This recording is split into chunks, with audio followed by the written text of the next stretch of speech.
Okay, it's a warm February day here in Florida, and last Sunday the Eagles and Chiefs played the Super Bowl, 2023 Super Bowl, and Chiefs came out on top. It was very good, very close game.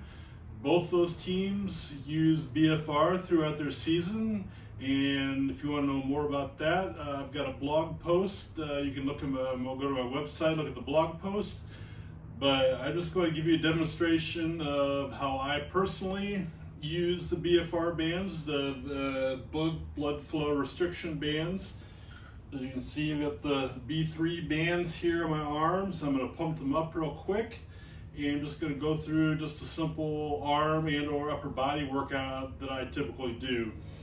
I've been using these since August 2021, and I've seen an increase in muscle size and strength, and obviously I'm very happy with that. I'm over 50, so typically you lose muscle size and strength at a certain point, especially post 50. If you're not doing any type of strength training and maintaining muscle, not just for metabolism, but just for any sports or exercise, like physical activity you want to do, being active, staying active the rest of your life is just kind of what I'm looking at here now. So I'll typically take dumbbells. I've got the cuffs pumped up here, and I've got 15s and I've got 12s. I'll do one or the other. Start with kind of high reps. The general guidelines is start off first set 30 repetitions. I kind of hate that, so I usually do more like around 20 to 22, occasionally 25 reps the first set, and then do 15, 15, and 15. But I like to mix it up, go from one arm exercise to another, just go back and forth and get a very good pump that way. So I'm guessing maybe 10 reps here. I'll shoot for about 20. You're supposed to go slow, kind of focus on the muscle, on the tension. Don't necessarily have to go full range of motion with doing blood flow restriction training, especially for the arms. And I'm already starting to feel a pump. So the idea is you're using a lighter weight than you would normally use for higher reps. So if you can't get at least 18 to 20 with your first set, you probably chose too high of a weight, and go down so you can get at least probably 20. I've already got a good pump burn right going there. So typically you would rest anywhere from 30 to 60 seconds and repeat. Instead, I'm going to go to triceps.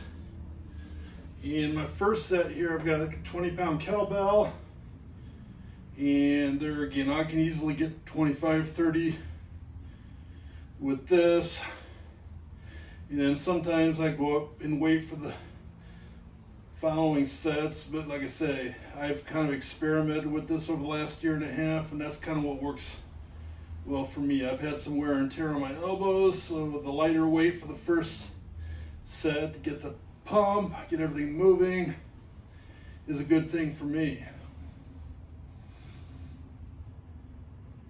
And this particular position gets a good stretch position on all three portions of the triceps, or at least the one that attaches to the shoulder blade, and the other two are going to work pretty well through this one too.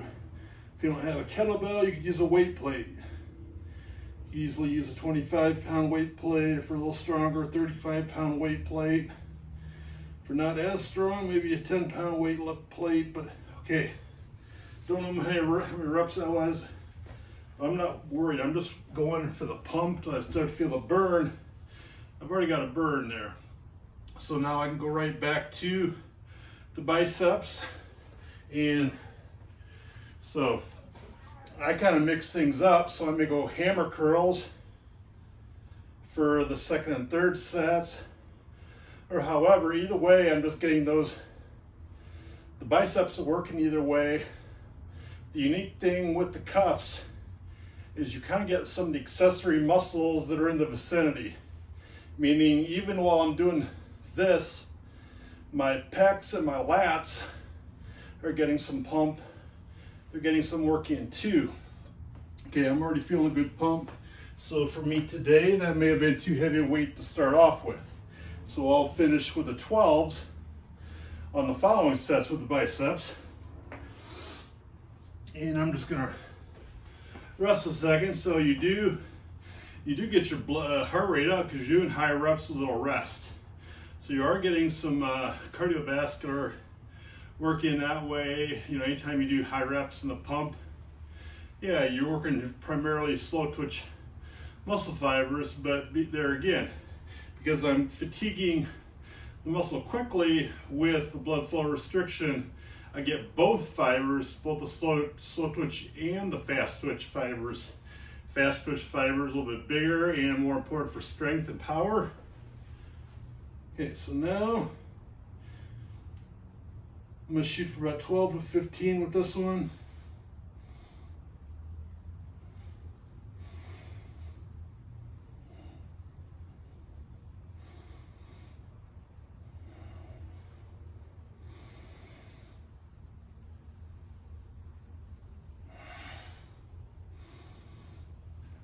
Okay, feeling fatigued there, so I had another workout on Monday that I'm still not recovered from.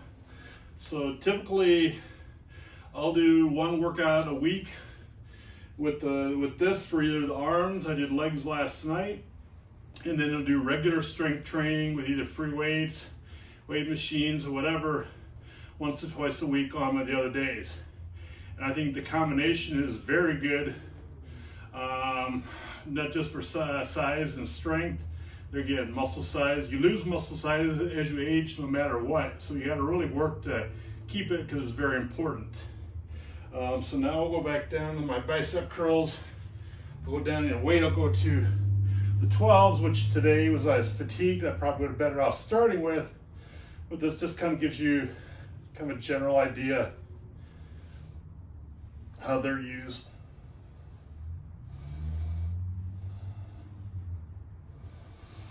And depending, like I say, you get a real good pump because I'm working both sides of the arm, front and back, biceps and triceps.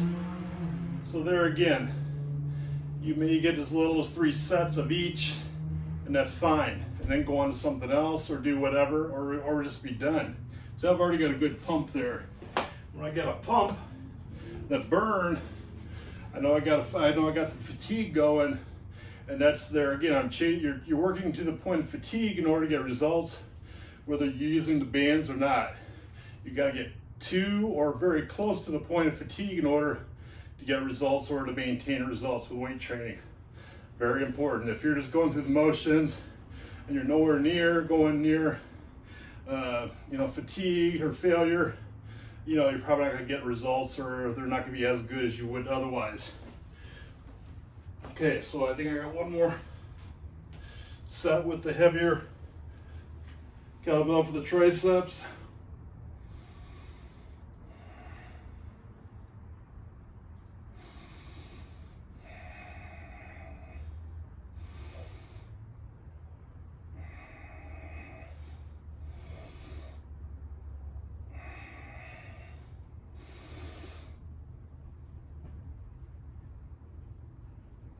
Okay, I got 15 in on my second, third, and or fourth sets. That's my target goal, is 15.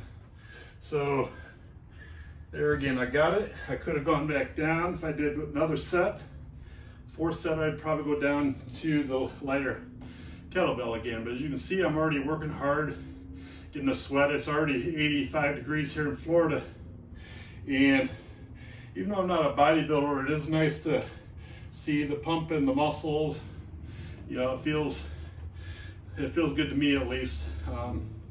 But then, so since I'm already fatigued, there again, I kind of listen to my body. Now I can go right to a pec exercise, but I already feel some pump in my pec just from doing these. So that's that carryover effect, that the muscles around the upper arm still get worked, whether you worked them directly or not. But I'll just do some pec flies. This is one of the other exercises I like to do with the bands. And I'm already fatigued, so I'm gonna shoot for about 20 this first set, just to kind of give you an idea. But the stretch position you really get while doing this, and that was that stretch position I was chasing, trying to get with the biceps and the triceps. So get a good stretch with the good blood flow and the high reps. Yeah, see, I can feel this in my biceps, even though this is supposed to be a chest exercise.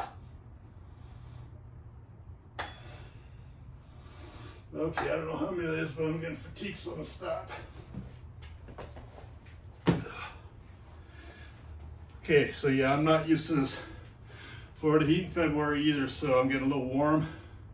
But there again, I'm fatigued from my Monday workout. I had a good workout Monday.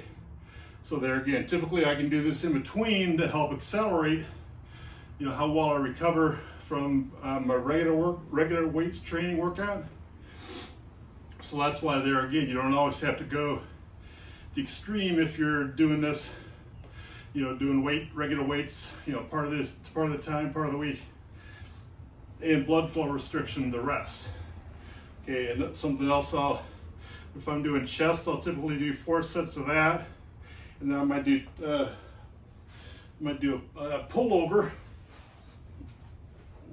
and there again, lightweight, where I'm really getting that stretch, which there again, that stretch really seems to help with the muscle, getting the muscle fibers growing without, there again, it's fairly lightweight. So I'm using less weight than I would if I didn't have the blood flow restrictions on, cuffs on, bands on. That's the big point. Using less weight, less stress to your muscles, less stress to your joints, but also, like you say, the less time. So I haven't been on here that long. I'm already sweating good. I got a good pump going. So I can get this done in half the time than I would in the gym.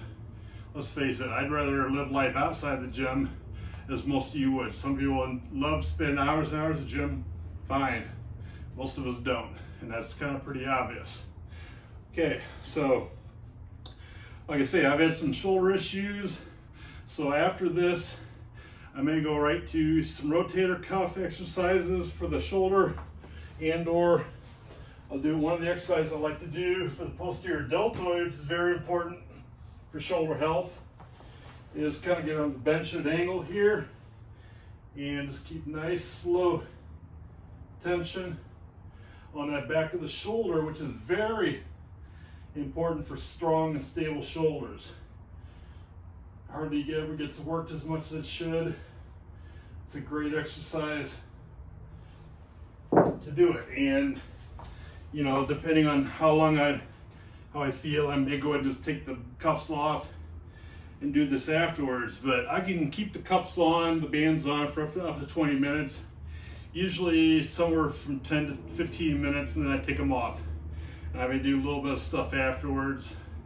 And like I say, you can see I've got I'm not a bodybuilder. I'm just trying to demonstrate, hey, you can build muscle with these, and muscle is important for life, for aging. I put size on this arm. This arm had atrophied, shrank prior to when I started doing the BFR bands. It's grown in size. That's good because it helps stabilize my shoulder, but also the deltoid around the shoulder muscle here is also increased in size, which is a good thing. Okay, so now I'm gonna hit the button here. And there again, if you're a real serious bodybuilder, which I'm not, and probably most of you aren't, you could have the bands off for 5, 7 minutes, 10 minutes, put them back on, do some more upper body work. If you're a hardcore bodybuilder, which there again, most of you seeing this probably aren't. But the nice thing about these bands, maybe you can't see, but there's scallops in there, meaning these are multi-chamber bands, multiple air chambers in the bands, which mean you're not fully shutting off the artery flow to the muscle, which means these particular bands are very safe to be done at home. They're, again, not going beyond that 20-minute mark, and you know, pretty easy to use. Pretty, you know, you can use these at home versus a lot of the other bands you have to use in a clinic. They have tubing and machines and a lot more expensive. So these are easy to use. Bicycle. So you see my bicycle over here, nothing special. You know, sometimes I'll put the leg bands on. You got different sizes for arms, legs. Put the leg bands on, pump them up, and went for a bike ride. I did 15 minutes with the bands on. Well, the bands pumped up. Then I hit the valve and let all the air out. Did another 15 minutes, and then that was it. So I did a 30-minute total bike ride with the bands inflated for 15 minutes. I had a huge leg pump, as if I'd just done an hour workout in the gym, but I didn't. And quite honestly, I wasn't pushing it that hard. You know, it's Florida, everything's flat here. A nice, flat, easy ride, great leg pump. So I built muscle and or maintained muscle that I already have. You know, out there again, important part of aging, maintain muscle, you know, or build it back up. But I'll just show you an example. My leg workout last night was very simple. I took the lightweight kettlebell here, about 20 pounds, and nice and simple squats. 20 pounds, not a lot of weight. And there again, I'm a bigger guy, so bodyweight squats, I feel a little more than somebody small. But there again, I did about 20. And then I went right to a hamstring dominant exercise. So I put the kettlebell here and or use the heavier kettlebell. Did a hip hinge movement, emphasizing glutes and hamstrings. So this is a hip dominant movement. The squat I just did, knee dominant. So I went back and forth, knees and hips. There again, about 20 reps each. I did 3 or 4 sets of each. A nice pump. Then I did a couple extra things after I took that off. But nice, simple way to exercise. As you can see, you can do this at home. You can use tubing. It comes, the bands come with tubing. I'm used to lifting weights. I prefer to use dumbbells or kettlebells, actual weights, but you can do it a lot of different ways. Irregardless, you can do it all in as much as 20 minutes or as little as 10 and still get good results. There again, as long as you push to the point of fatigue, almost to the point where you can't do more. And that's the key in most any type of exercise to get results. You gotta push it out of your comfort zone. Okay, back to Super Bowl, since that was a tagline I used on this. Like I say, I've listened to a couple videos where the Chiefs head athletic trainer, Rick Burkhold, talks about how they use the bands with the team. And let's face it, football is a very explosive sport, it's a very violent sport. You've got men weighing, you know, 200, 300 pounds or more crashing into each other. That's a violent collision, and obviously they get banged up during the season. So when they're banged up and sore during the season, it's harder for them to maintain strength. And obviously, so they can't lift what they would normally lift because they're injured or they're just banged up enough that they can't do as much. And obviously, if you lose strength as the season goes on, that's not a good thing, especially if you want to be good down the playoffs, which most teams obviously want to do. So by lifting lighter weights, like I just showed you, that's how the Chiefs and some of the other, I don't know how many other teams are using this, but in a couple of years, all the teams are going to be using this, if not, you know, the individual players on their own, which a lot of individual players are probably using blood flow restriction.